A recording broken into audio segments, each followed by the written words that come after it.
Here I am in the studio with Bob Rock. Mr. Rock, I never ever thought this day would actually come. It's an Wow. absolute pleasure to be sitting here with you. Wow. You What s- do you say? well, you say why you're a music legend. If I can say it, you are music. Wow. That's nice of you to say. Well, I mean, to sit here, I could go on and on for hours and talk about everything that you've done because let's be honest, your resume is quite large.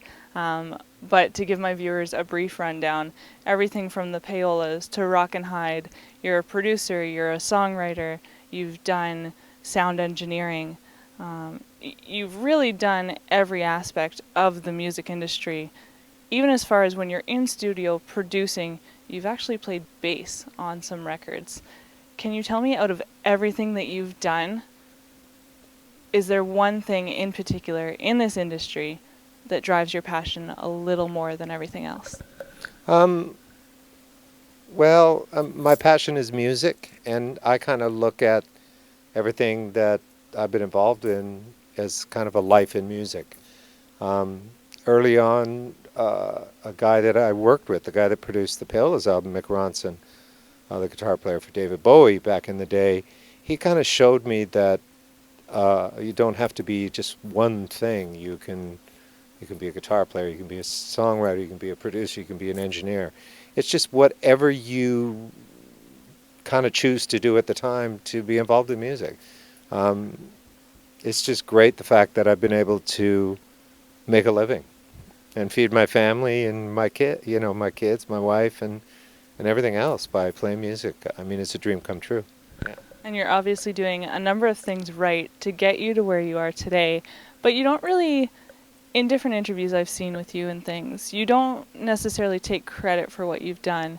You've actually mentioned that a lot of the recording process in studio, the best things come from sort of happy accidents. Is there one accident in your mind that sticks out that sort of made a certain album? Um, wow, that's well, interesting. Interestingly enough, this morning I actually did another interview, and I kind of one thing that kind of I got stuck on was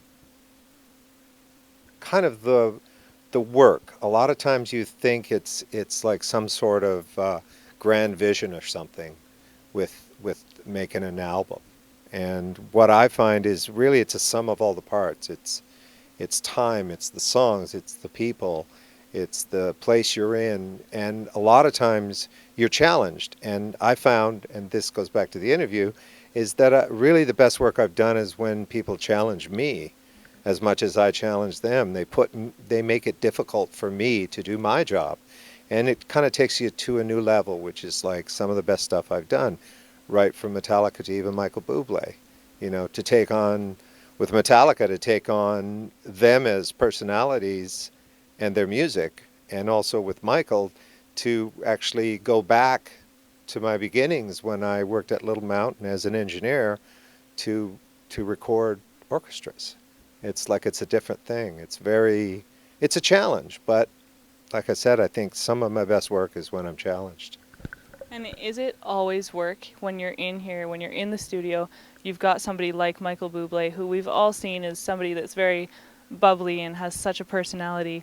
Do you crack down? Do you say, look, we've got a tight schedule, we got to do this, this, and this, or do you both have a little fun while you're doing work? Well, I think Michael's personality comes out in his music. I think that he kind of owns what he does, his style, what he does, and it's entertainment and it's fun and it's positive.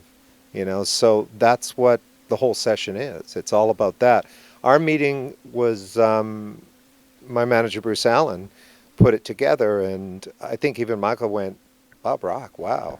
Um, but Bruce has known me; he's been my manager for 30 years, and he knows where I came from. So it was like when we got together and did everything, the first song that we cut together, right away we clicked because it's about the song, it's about the musicians, and really just having a good time. And you won a Grammy for the album that you worked on with Michael Buble. I think it was the Yeah, To to Be be loved. Loved, right? Yeah. That's got to be so, even with everything you've done, that's got to be overwhelming. Well, the best thing about it is just it was kind of tiring. Everybody asking me if I have a Grammy, and I didn't. So to me, it just kind of okay, great, you can file that. I mean, it's quite an honor, and it's really great that it was Michael. You know, later on in my career or whatever. Yeah, it's great. I'm quite honored, and it's like I said with Michael, it makes it that much more special.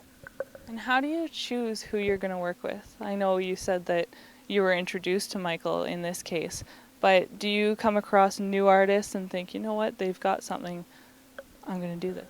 Well, I that doesn't really work for me. I think in most cases, people that make records or artists, they really kind of go to the people where they like a sound and they go for the person that got that sound. And really, the uh, most of the stuff I've done is because of work that I've done. Let's put it that way. It's always been like that, really, from the beginnings of when I started. The first album I think I ever recorded was Prism, and from that I got Loverboy, onwards, Bon Jovi, and it just kind of builds. So it's the work that you do that shows. And I think that is maybe why I still work, because, I just try and do good work. So when you did the work on the Black Album with Metallica, did you guys set up that you were going to do 5 consecutive albums after No, that? not at all. As a matter of fact, the last day I said, we won't see each other again. Well, it was, it was a very heavy thing for both of us to do. Took a lot of work, and we were just done by the end of it. We had no more energy, and I didn't really see that I would ever work with them again. Not for like any negative reason other than, okay, that's it. I've done this, you know. But things turn around. It became what it was, and you couldn't kind of just walk away from that. And there was a bit of controversy for a while with the band's fans saying that you needed to step away from them for some unknown reason. To be honest, Enter Sandman is my favorite Metallica song, and I believe you had a lot to do with that, and you were in the studio. That's got to mean you're doing something right. Well, yeah, but Enter Sandman is a great song. They have lots of great songs, and I appreciate the fans. They want change, and change happen. It's a good thing. When I was young, I was a huge Led Zeppelin fan. They were everything to me, and when Led Zeppelin 3 came out, it was different, and I hated it. So I understand that feeling. But, with Metallica and with every artist I've worked with, I make the record with them. Really the thing is that it's not just me. It's all of us together in the room. Those are the kind of records I make, kind of like a co-op, so to speak, of vision and feel, etc. So fans are fans. I understand the feeling. You don't want your band to change, but they have to. People grow up. They're different people. After the Black Album, they were the biggest band in the world, and after you become that, everything after that is different. You can ask all the big ones, all the big artists. Things change. Your life changes, so your music changes. And it would also have to, like you're saying, you're growing up, you're getting older, so are your fans, right? So you'd think that you're adapting to where they are at in life. Yeah, when I met Metallica in particular, and most of the bands I did in the 80s and the 90s, we were all learning together. Like there was no, I mean, really, I was still learning to be a producer as I was producing. I think maybe about 5 years ago, I thought, okay, I guess I kind of know what I'm doing now. But still, I'm surprised and I'm still challenged every day. Have you ever been in the studio where you've thought, no, this won't work for me, and you've said no to a project? Um, I've had difficult times. Usually, there's another factor involved. Sometimes personalities are different. When you do a record, even though you talk to people, etc., you're thrown into a room together, and sometimes it works and sometimes it doesn't. You know, um, And it usually has to do with all sorts of things, egos, etc. And that just happens. That's part of it. I think when I was younger, it used to bother me more, but now I realize that's just part of what we do. It doesn't have to work. You don't have to force it. The best music's made uh, when it's got a flow to it. And as I've said, I believe you've made some of the best music. Well, that's nice of you to say. Oh, you're very welcome. Growing up, I want to know, aside from Led Zeppelin, what type of music did you listen to? Were you very open-minded? Yeah, I mean, really, I like when people say, "Well, what kind of music do you like?" I like good music. That can be country, that can be, pop music, that can anything that moves me. You know, basic, basically as a guy, as a young teenager, and my early 20s, etc. It started with the Stones and Led Zeppelin. Really classic rock, and I'm kind of based in that, but. I think, when I grew up around my parents, etc., our house was filled full of all sorts of music. So it's not like I stand for this is who I am. I went through lots of phases through punk rock, glam, rock, everything, and you just do that. It's like travelogue. You gotta try everything. Was there ever a day growing up where you thought, this is what I'm going to do, and in order for me to feel like I've reached my goal, this is the person I'm going to work with? And if so, has that happened? Wow, that's a big question. I mean, I think really when I was like 13, 14, I believed that that's what I was going to do. My dad wanted me to play hockey, and I played hockey, but we moved from Winnipeg out to the West Coast, and there wasn't ice everywhere. So it was kind of good. It was a good moment for me to just be in a room, play my guitar, because I didn't know anybody out here. Right then, I knew that this is what I wanted to do. I didn't know how to do it. Um, and there's a lot of things that you just can't control. There's no moment that really made a difference in terms of the outcome. It's all like I still kind of like I'm shocked that what I've managed to accomplish. But I think what I've known and what I do know is that it's a lot of things come together at the same time, and I'm just lucky. I'm a very lucky man.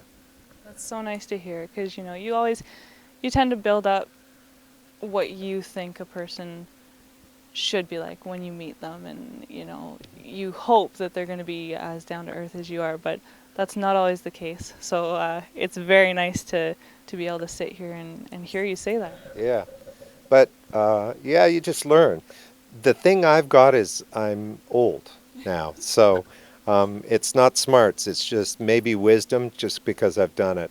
A lot of people maybe make 10 or 15 records in their life, and I don't even know how many I've made. But you just you just learn, like a mechanic learns the sound of an engine, like all sorts of people. You feel it out over time, you know. And you're back in the studio right now with Michael Buble. Are we allowed to talk about that at all? Yeah, I mean, we're just mixing the Christmas special that's coming up in December, and it's a great one. It's the fourth one he's done. We had a lot of fun, and yeah. It was done in New York. Yes, at Radio City Music Hall. It's a great one, so we're just finishing that up now. Are you able to tell us any of the artists that joined him this year? I don't know if I am. Okay. We won't do that. I have one more question that I try to ask each of my guests. It's actually about your socks. I believe that socks tell a lot about a person, and I would love to know what type of socks Bob Rock wears. Well, today is particularly interesting. Actually, when I was doing the last Buble album, we had sock competitions. Oh, those are amazing. Really? Yeah, we kind of just tried to outdo each other on the socks. So Those are this is wicked. what we got today. This is at the bottom of the suitcase. So it comes down to what's left. Yeah, today Are it was. are most of your socks patterned though? Oh yeah, Yeah. yeah. And is there a reason for that? I'm kind of like a blue jean, kind of black kind of guy, so the color's hidden. The socks The give your flash. personality. I agree. Awesome. I love it. I have something here for you actually, Okay. and I'm so glad. I believe I guessed right. What's that? I would love you to open that. That's What's for that? you. Okay. We'll have to see. What is it?